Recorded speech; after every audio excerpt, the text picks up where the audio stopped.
Ronald Reagan once said, "You can move to France." Ronald Reagan once said, "You can live in France, but you cannot become a Frenchman. You can move to Japan, Germany, or Turkey, but you will not become a German, a Turk, or a Japanese. But anyone from any corner of the world can come to America and become an American." Today, the debate over immigration is often framed between two extremes: safety or compassion, law or opportunity. But why does it have to be one or the other? If we sacrifice our humanity for security, or security for our humanity, are we truly living up to the name America, land of the free and home of the brave? I am a current student at Oswego High School, and I am an advocate for immigration reform. And I believe that the United States of America can protect its borders while still treating people with dignity and equality by enforcing practical and efficient policies that create more accessible pathways to citizenship for those who work for it, and ensure that our system reflects our values as a nation. Many Americans are also convinced that immigration is a major cause for crime or economic burden, but the data just tells a different story. The fallacy that relating immigrants to crime or harmed economy is why the border enforcement has become such a prominent political issue.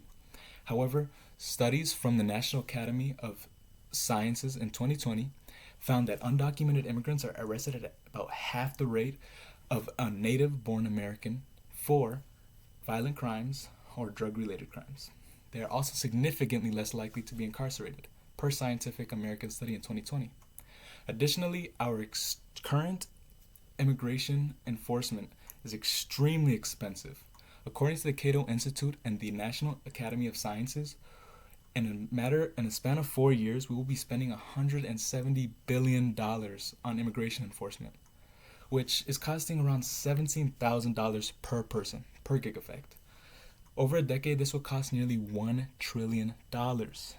Yet undocumented immigrants continue to pay to the same system that wants them out, and paying for benefits that they're ineligible for, paying over $96.7 billion in taxes annually, as stated by the Institute on Taxation and Economic Policy.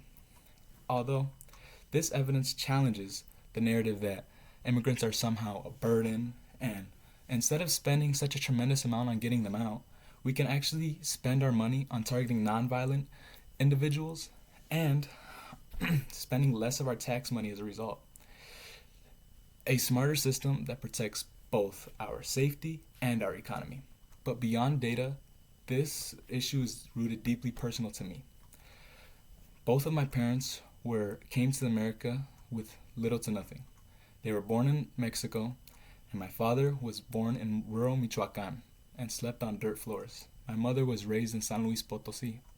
Like many, my immigration story begins when my parents sought opportunity in this great nation. They both walked the border as children through an unforgiving desert as children. They arrived in Chicago and built their life out of nothing.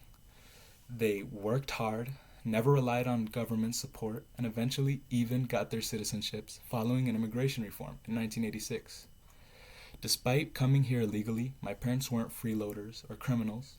Their story was one of perseverance, sacrifice, and hope for their American dream.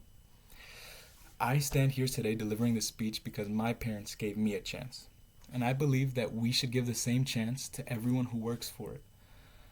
My personal story aside, I also want to bring something bigger. America was built by immigrants. From the early English settlers to the millions of Italians, Poles, Germans, Irish, and Jewish immigrants that passed through the Ellis Islands, the United States has been a country built by immigrants seeking opportunity, and came here with the far fewer restrictions than today. The majority of Americans living in America today would not pass the current restrictions that we have on immigration policy.